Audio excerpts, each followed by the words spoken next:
An update on the NASCAR antitrust lawsuit drama. We'll have it next.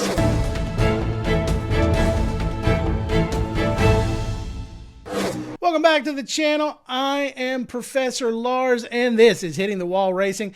Before we get into the video, I want to thank everyone that has subscribed to my channel so far. We were on a push for 200 subscribers. I'm a small channel trying to grow this channel to as big as it possibly can be. We are at 202 now. So I want to thank everyone that has subscribed to the channel already. And if you're watching this video for the first time, hit that subscribe button with the notification bell so you don't miss anything. Again, we're trying to grow this as big as I possibly can, and I would appreciate your subscription.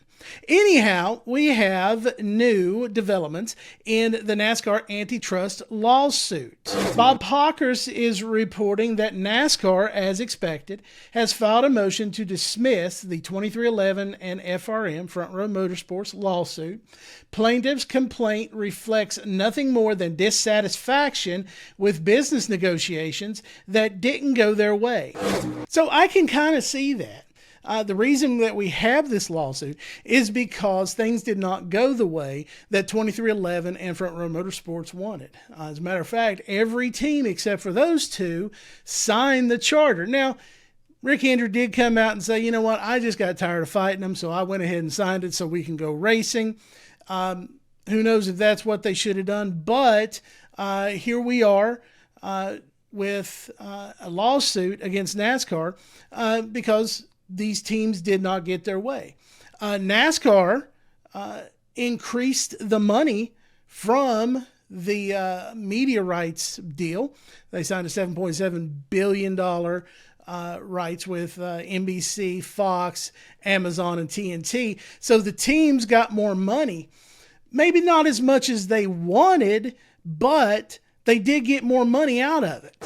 Bob Pockrass goes on to report that NASCAR's filing today indicates that it won't consider the charter transfer from SHR, which is Stewart-Haas Racing, charters to 2311 and FRM, as they purchased these charters fully aware that they contained a release provision, which needed to be accepted for any requested transfer to be considered. So basically what that's saying is even if the judge rules on the other injunction, this is a dismissal for the lawsuit, but even if they rule in favor of 2311 and Front Row Motorsports and their injunction, that means that they still can't get these charters because NASCAR has to sign off on the sale of the charters.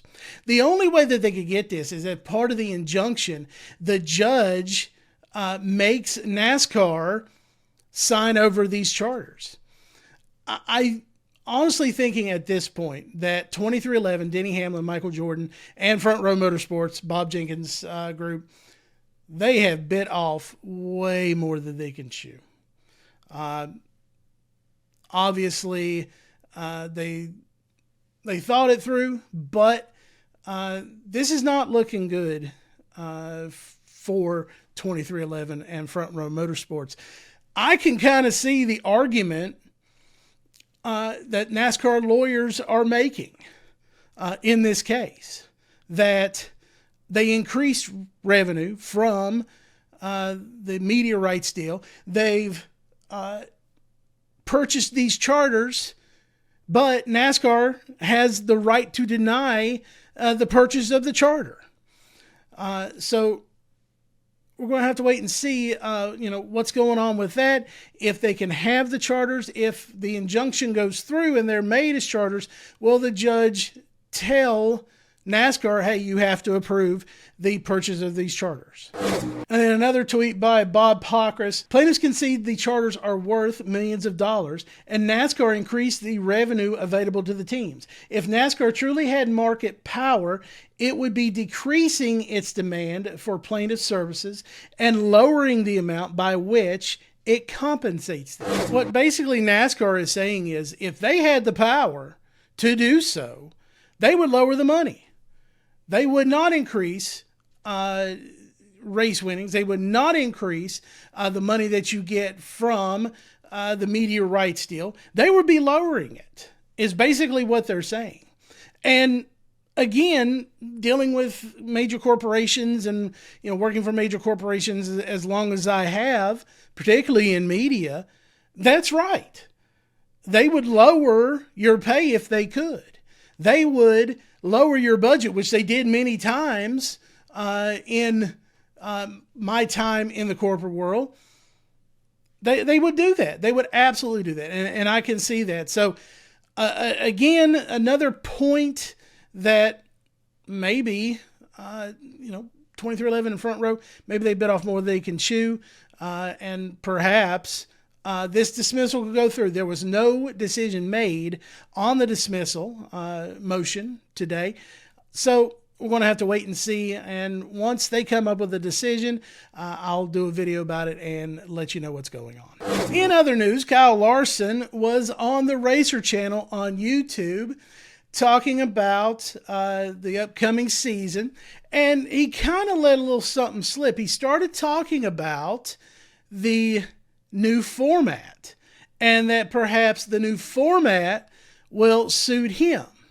Well, of course, there's been nothing released on the new format, even if there is a new format. We have no clue if NASCAR has made a decision. Now, they have changed the format in the off season before, going from one season to the next. That's how we got the chase. That's how we got the elimination style.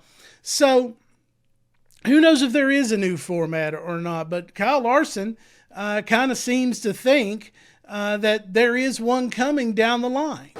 Who knows? Who knows what the new format will be? So maybe it'll benefit us somehow.